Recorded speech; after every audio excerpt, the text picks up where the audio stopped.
Hello, everybody. My name is Phil MacDougall, the president of the National Automobile Museum, and you are on What Drives Reno.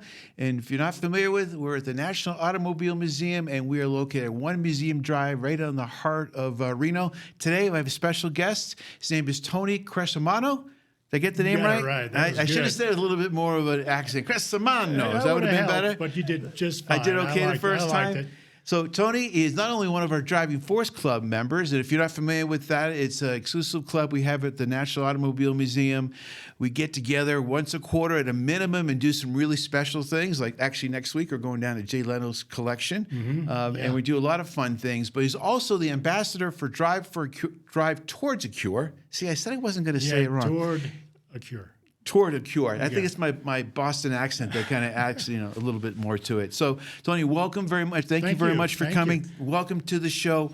If you could, can you just tell us a little bit about Drive Toward a Cure and everything that you want to share with our audience today? Drive Toward a Cure is an organization who I have to mention right at the top was founded by Deb Pollock, who I know you're very good friends Yes. with. Deb Pollock is a person who once you meet her, you feel like you've known her all your life. She's a very special lady, and she started this organization about 10 years ago. Her mom had Parkinson's, and she thought this would be a good way to start to raise funds to help those suffering from Parkinson's and those living with Parkinson's, because it does affect not only the individual but their family and friends as well. So it's a big challenge. And she developed this organization that raises funds throughout the country for not only the Michael J. Fox Foundation, but local organizations, such as the one here, the Parkinson Support Center of Northern Nevada.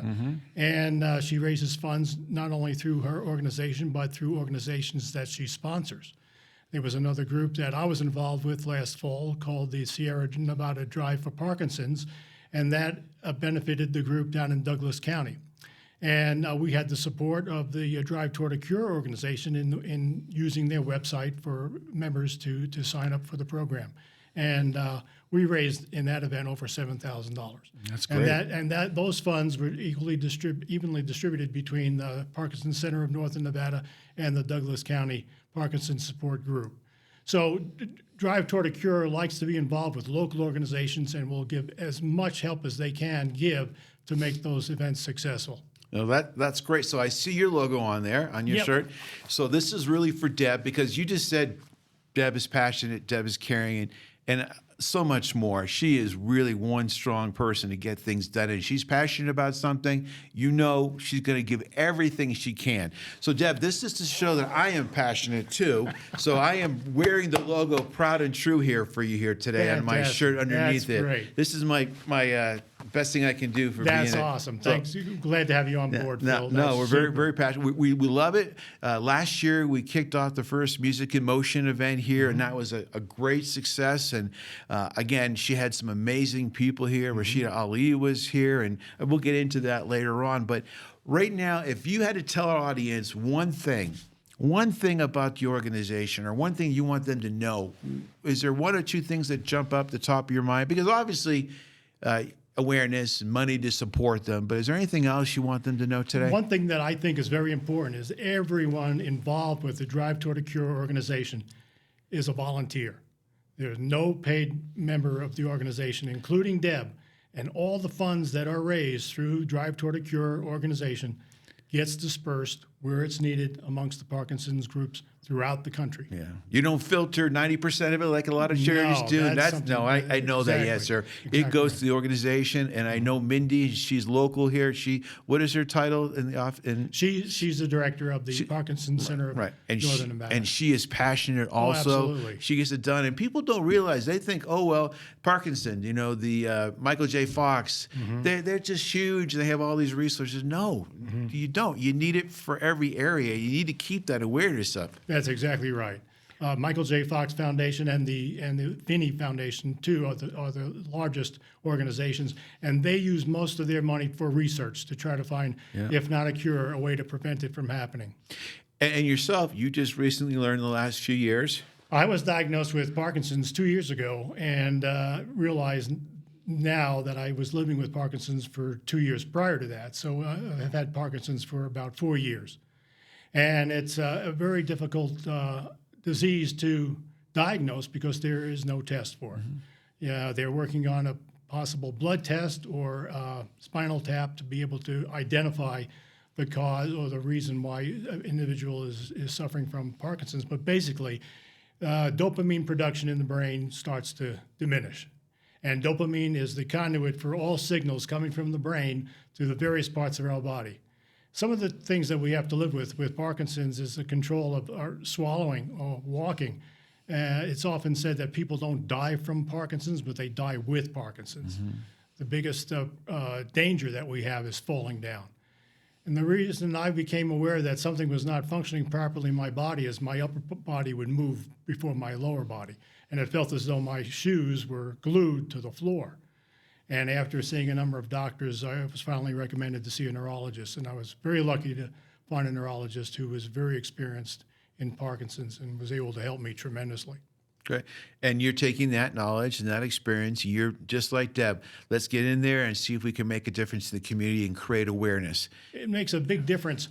A lot of the funds that are being raised for this event, for the two organizations that I previously mentioned, they use those funds not only for exercise classes, which has been proven to be very helpful to decrease the growth of Parkinson's or the advanced stages of Parkinson's, but also guest speakers. Parkinson's individuals have trouble swallowing. They have trouble speaking. And speech therapists are required. Personal trainers are required. And so there's a lot of individuals that require a lot more than just basic medications to control their Parkinson's. And not knowing, and I apologize, I don't know, but I'm assuming like anything else, the earlier you're diagnosed, the more options and That's is that very true. Is it true? I wasn't sure. It is true. It's a progressive disease, but and I come to terms with it by saying so's aging, and you can also say that to prevent aging from creeping up on you it's important to stay physically fit, and that's true with Parkinson's as well.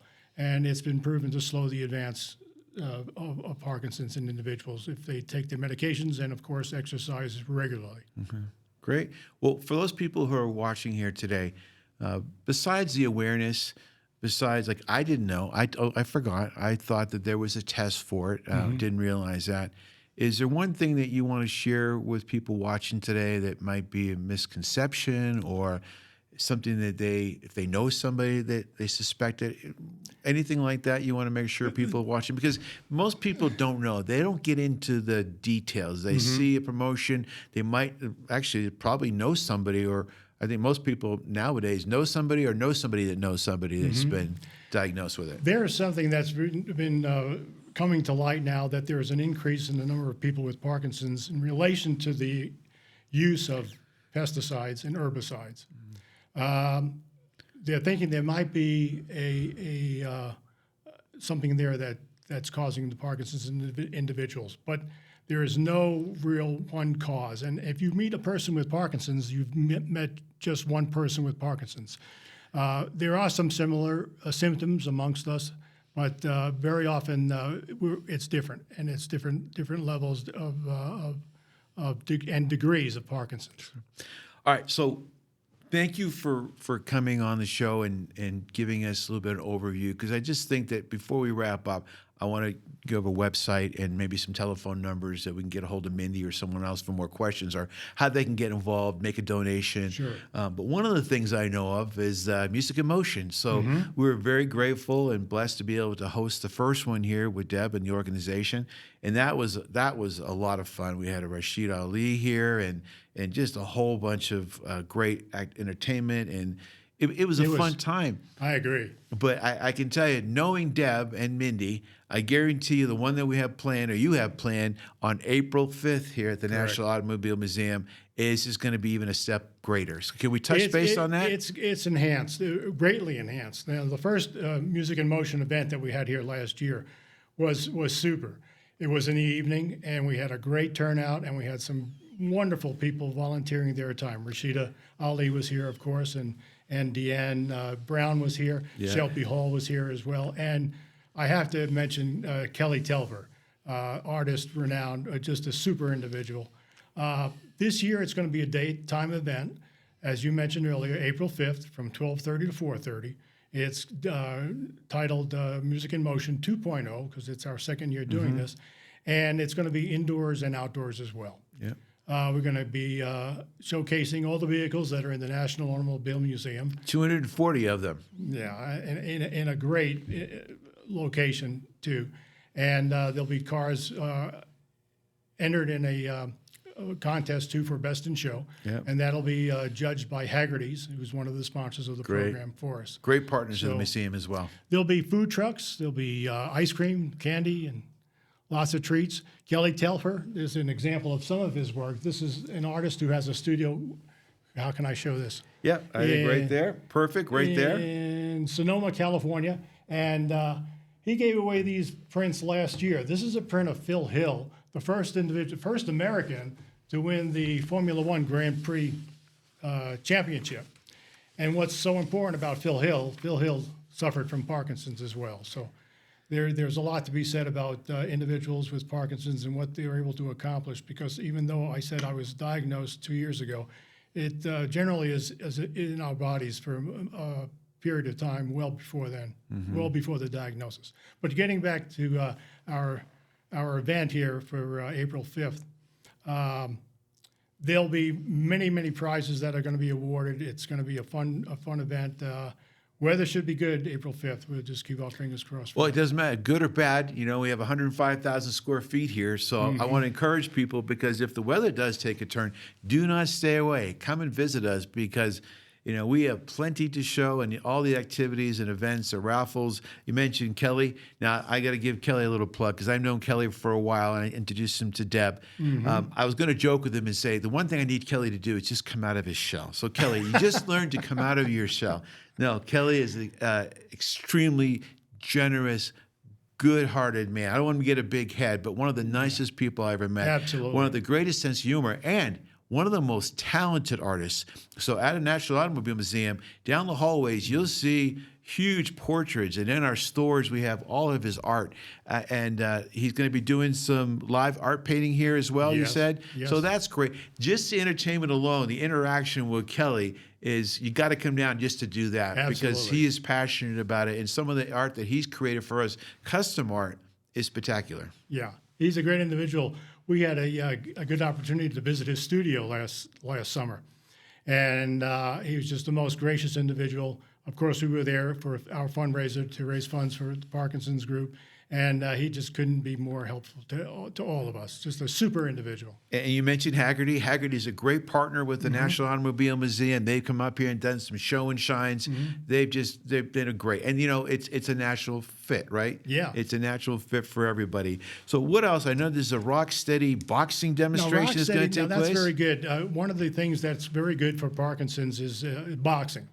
Now, see, that surprises me. It does a lot of people, and that was discovered here within the last 5-6 years, that boxing, but not only just punching a bag left and right, but going through a sequence and hitting that punching bag at various locations on the bag, so that you get muscle and brain power working together, and that helps us with Parkinson's, living with Parkinson's too.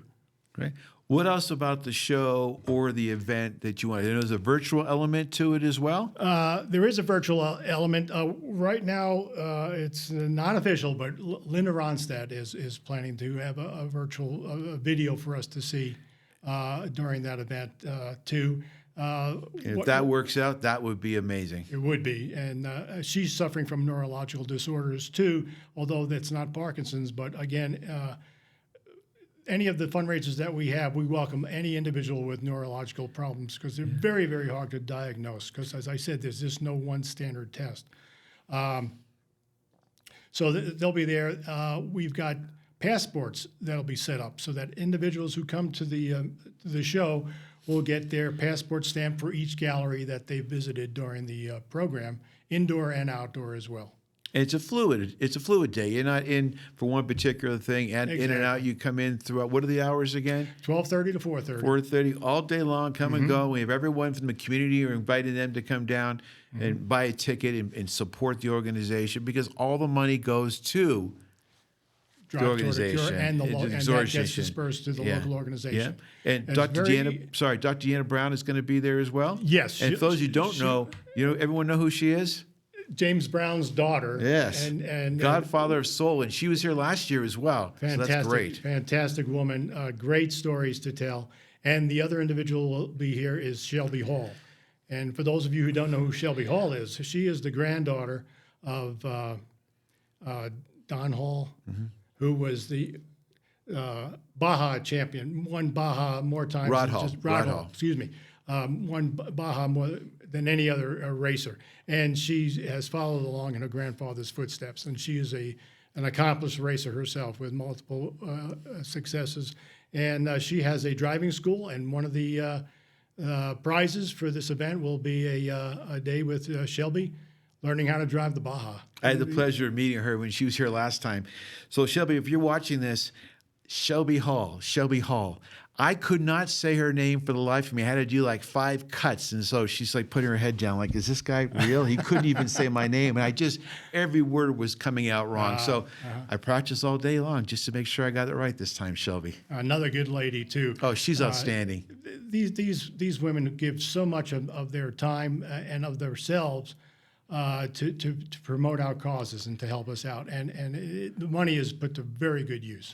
And it's not like they just live around the corner down the street. They're No, they coming don't. from all the way across the United States, and they have commitments, they have schedules, and they're all very, very active.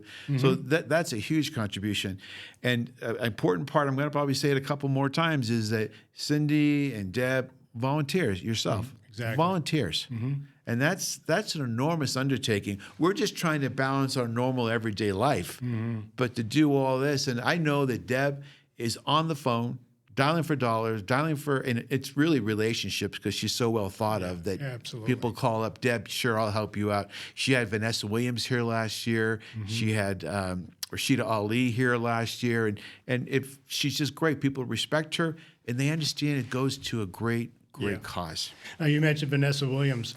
She was a very central figure in last year's event, and she couldn't come this year because she's going to be in London. She's in London right now performing on stage, Devil Wears Prada.